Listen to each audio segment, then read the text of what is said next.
satu Pabuaran, and I'm going to tell you the story from Germany titled Rumpelstiltskin. Once there was a farmer who had a very beautiful daughter. One day he went to the king's court and claimed that his daughter could spin straw into gold. The king ordered the miller's daughter to come to the palace. He took her to a room full of straw and said to her, "You must spin all this straw into gold tonight, or you'll all die." The miller's daughter was locked in the room alone. She did not know what to do and began to cry. Suddenly, a dwarf came out of nowhere and asked her, "Why are you crying?" When she told him the story, he said, "Don't worry, I will spin the straw into gold. But what will you give me in return?" "I will give you my necklace," she promised. The dwarf spun all the straw into gold. The next day, when the king saw this, he was astonished and pleased. He became greater. He took the girl to a bigger room and said, "Spin all this straw into gold, or you'll all die." She was locked inside again, and once again she began to cry. The dwarf came into the room once more.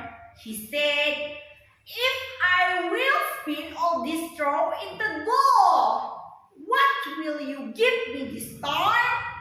She gave him her gold ring, and he sat through the night and spun all the straw into gold. The third morning, the king was very happy to see the room full of gold.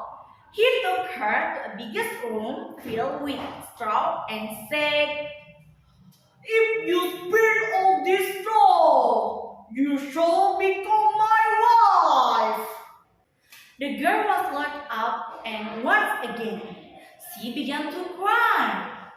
This time, when little man came to her, he said, "I do not have anything to give you, sir.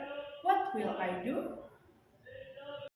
He said, "Promise me that you will give me your firstborn child when you become the queen." The girl agreed to the suit because she was not expecting to become the king's wife. The dwarf spun all the straw into gold in the night.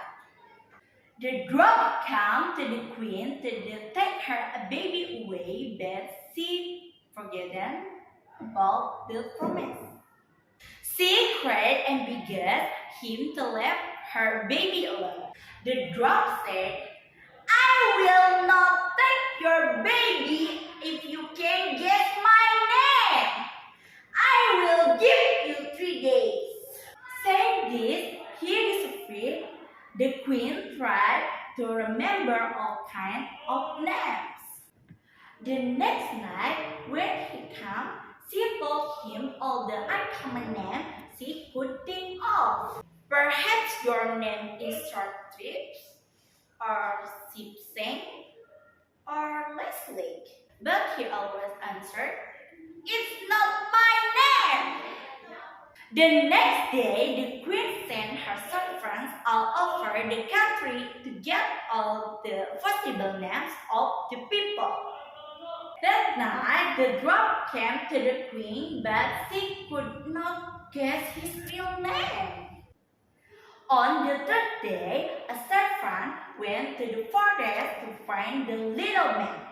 There, the servant found him dancing and singing happily. "Today I beg, tomorrow I will. The next I'll have the young queen child." Ha! Glad no one knew that Rumpelstiltskin I'm style.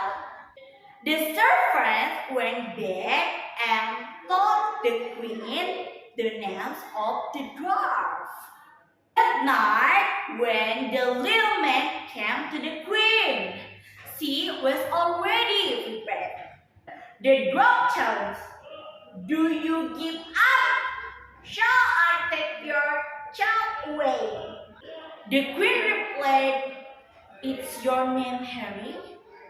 Is Conrad? Perhaps is Rumpelstiltskin."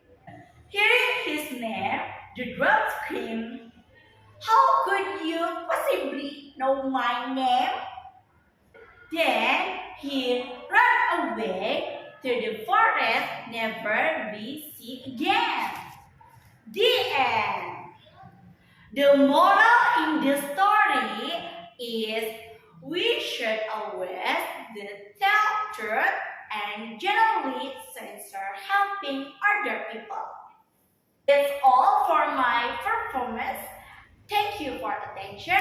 Wassalamualaikum warahmatullahi wabarakatuh.